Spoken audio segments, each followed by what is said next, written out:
আমার স্বামী কিছুদিনের জন্য বাইরে গিয়েছিল। আমি একা বাড়িতে থাকতে খুব ভয় পেতাম।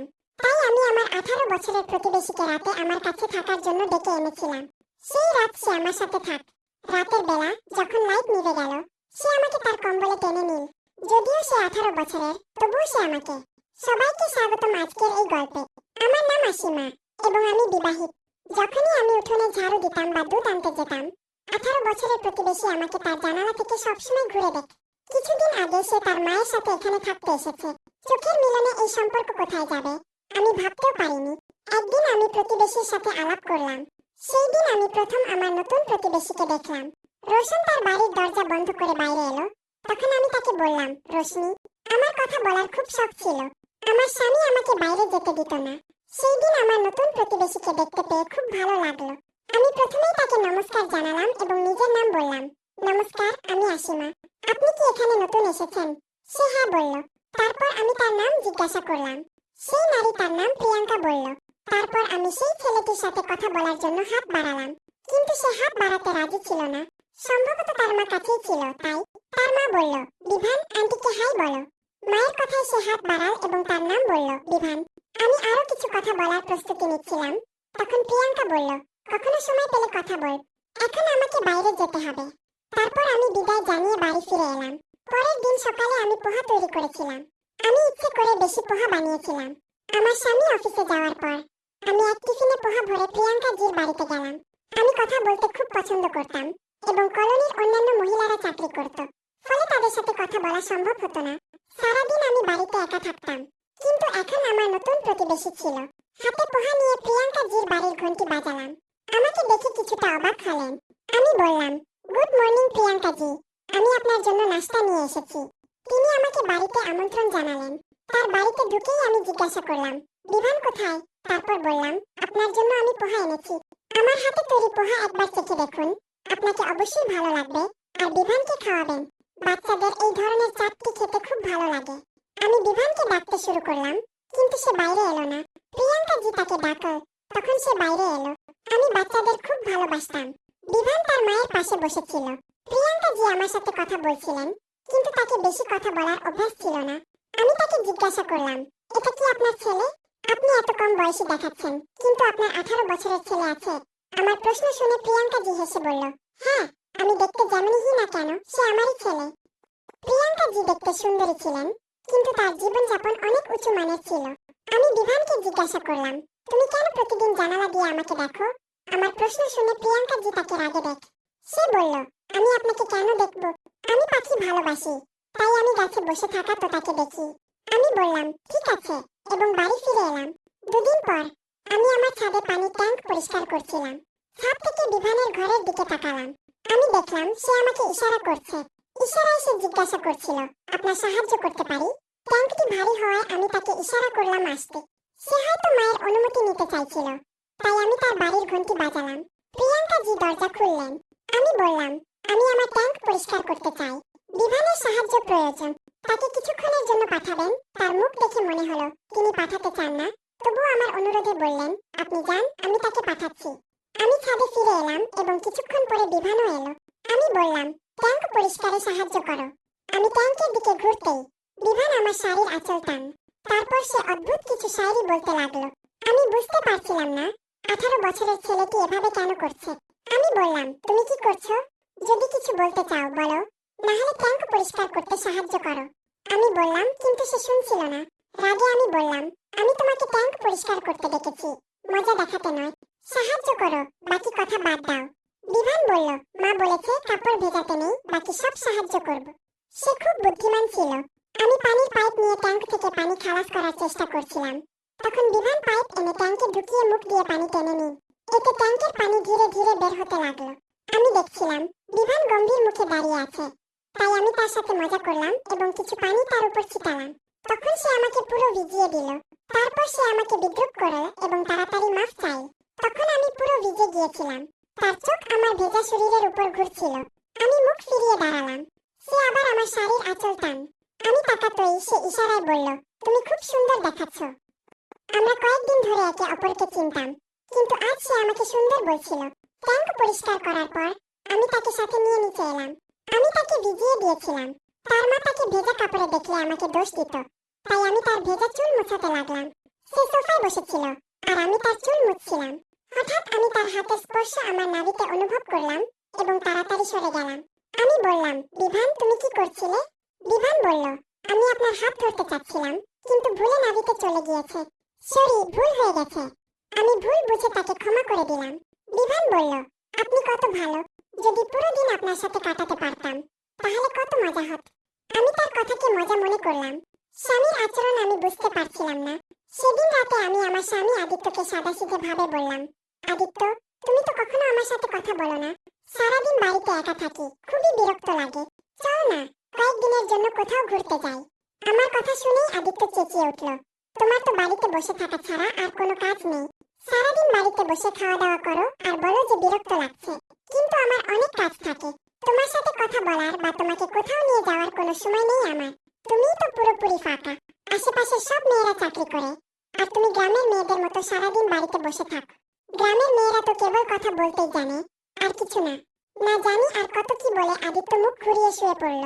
তার হঠাৎ এই আচরণ আমার বুঝে আসল না, কিন্তু যেভাবে সে আমার সাথে কথা বলল সেটা আমার খুব কষ্ট দিল। সেদিন রাতে আমি ঘুমাতে পারিনি। পরের দিন আদিত্য অফিসে চলে গেল আর আমি চলে গেলাম প্রিয়াঙ্কা জির বাড়ি, কারণ আমার মন হালকা করতে হবে। এখন আমাদের ভালো সম্পর্ক হয়েছে। আমি জানতাম তিনি আমাকে বুঝবেন। আমি তার দরজার সামনে কাঁদতে কাঁদতে দাঁড়িয়েছিলাম। এটা দেখে প্রিয়াঙ্কা জি আমার হাত ধরে আমাকে ভেতরে নিয়ে গেলেন।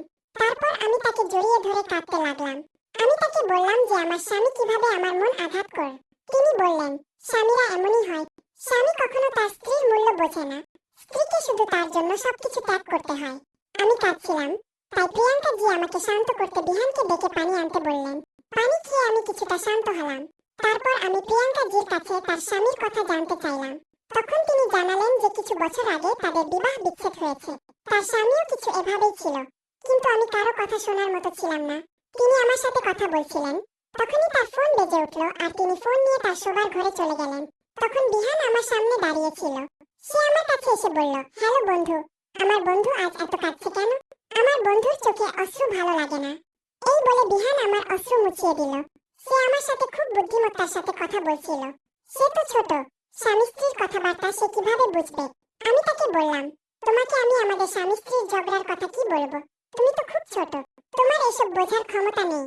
তখন সে আমার হাত ধরে বলল, আমাকে ছোট মনে করার ভুল করো না। আমি খুবই বুদ্ধিমান। আমার মা যা কিছু বলছিলেন সব আমি শুনেছি। তাই আঙ্কেলের উপর আমার খুব রাগ হচ্ছে। এত সুন্দর স্ত্রীকে রুলিয়েছে, এটা হওয়া উচিত নয়। এই অশ্রুর প্রতিশোধ আমি আঙ্কেলের থেকে কখনো না কখনো নেব। এই বলে বিহান আমাকে কাঁদতে কাঁদতে হাসিয়ে দিল। তারপর সে আমাকে আলিঙ্গন করল। কিছুক্ষণ পরে আমি নিজের বাড়ি ফিরে গেলাম। সেই সন্ধ্যায় আদিত্যর ফোন এলো। সে আমাকে জানাল যে অফিসের কাজে তাকে 3 দিনের জন্য বাইরে যেতে হবে। এই নতুন শহরে আমাদের এসেছি 1 বছরও হয়নি। আজ পর্যন্ত আমি আদিত্যর বিনা রাতে একা থাকিনি। আমি তাকে হ্যাঁ বললেও একা থাকা খুবই ভীতিকর লাগছিল। রাতের খাবার শেষ করার পরে আমি প্রিয়াঙ্কা জির বাড়ি গিয়ে দরজা নক করতে লাগলাম। প্রিয়াঙ্কা দরজা খুললেন। তখন আমি বললাম, আমার স্বামী কিছুদিনের জন্য অফিসের কাজে বাইরে গেছে। আপনি কি আজ রাতে আমার বাড়িতে থাকতে পারবেন? এতে প্রিয়াঙ্কা জি রাজি হলেন না। তিনি বললেন, আমার শোবার ঘর ছাড়া অন্য কোথাও আমার ঘুম আসে না। আমি সেখানে যেতে পারবো না, কিন্তু তুমি যদি চাও তাহলে আমার সাথে আমার ঘরে থাকতে পারো। তখন আমি আমার বাড়ি লক করে প্রিয়াঙ্কা জির বাড়িতে চলে গেলাম। যখন আমি তার ঘরে গেলাম তখন সেখানে এসি খুব জোরে চলছিল। প্রিয়াঙ্কা জি গত 1 ঘন্টা ধরে তার ঘরে এসি চালু রেখেছিলেন। এসির ঠান্ডা হাওয়ায় আমার খুব ঠান্ডা লাগছিল। আমি প্রিয়াঙ্কা জিকে বললাম, এসি চালু থাকায় আমার ঘুম আসছে না, আমি বাইরে গিয়ে ঘুমাই। তারপর আমি হলে চলে গেলাম। কিছুক্ষণ পরে বিহান হলে এলো। তারপর সে আমাকে তার ঘরে নিয়ে গেল।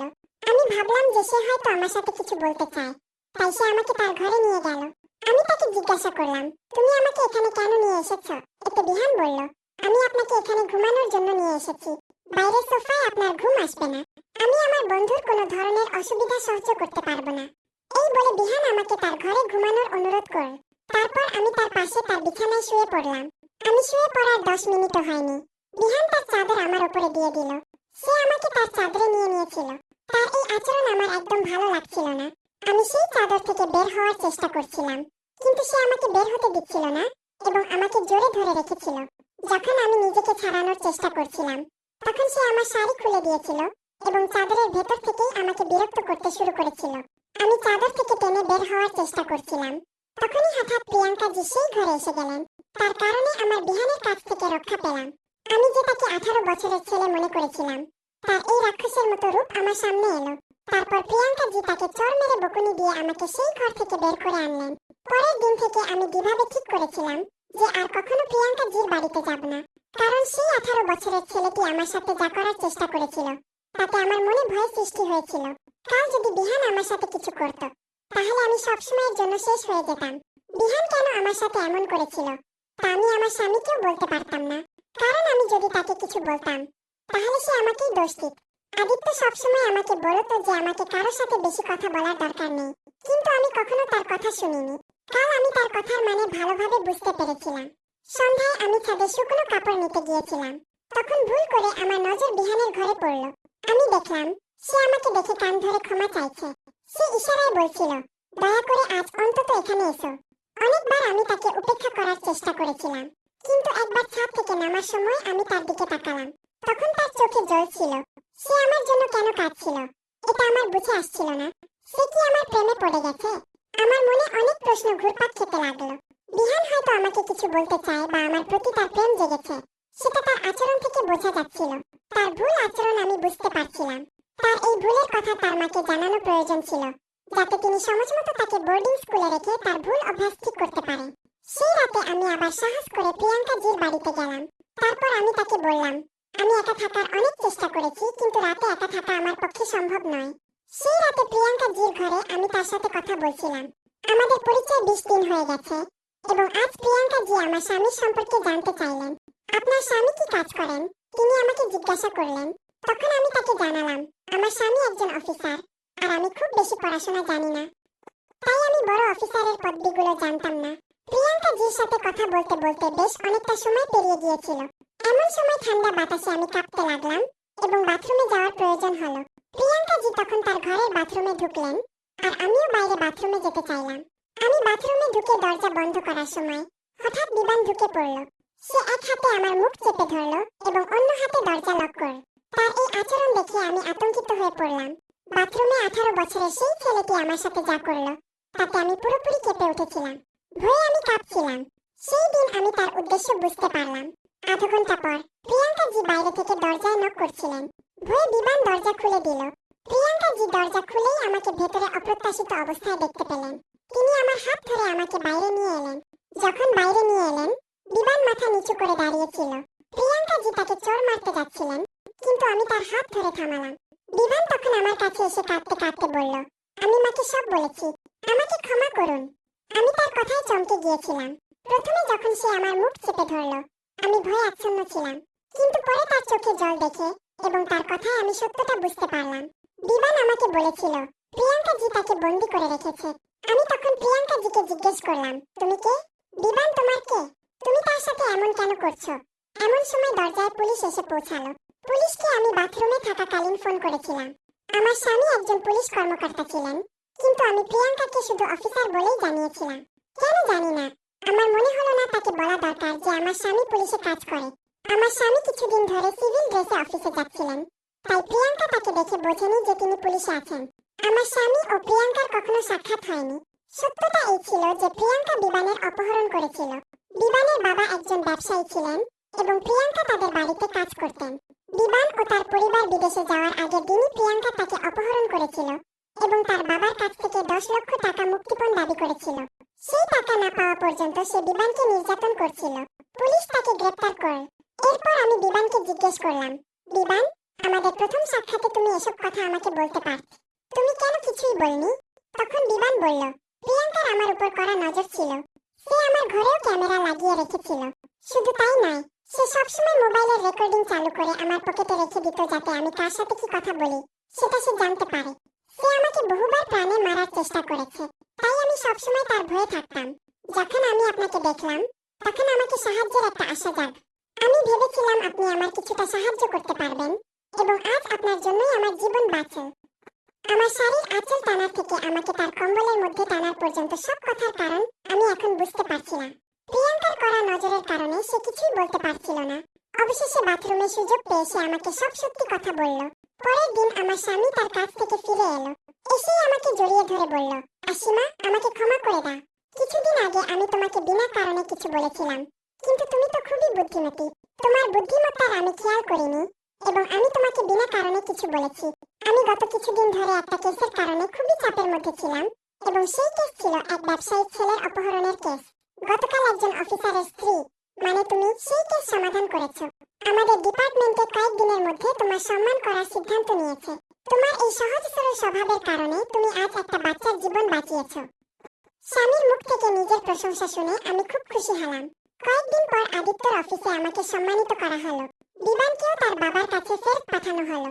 বন্ধুরা, এই জ্ঞানী ও শিক্ষিত মানুষের দুনিয়ায় এমন কিছু অশিক্ষিত ও সরল মানুষেরও প্রয়োজন আছে, কারণ তাদেরও এই সমাজের জন্য সমান প্রয়োজন।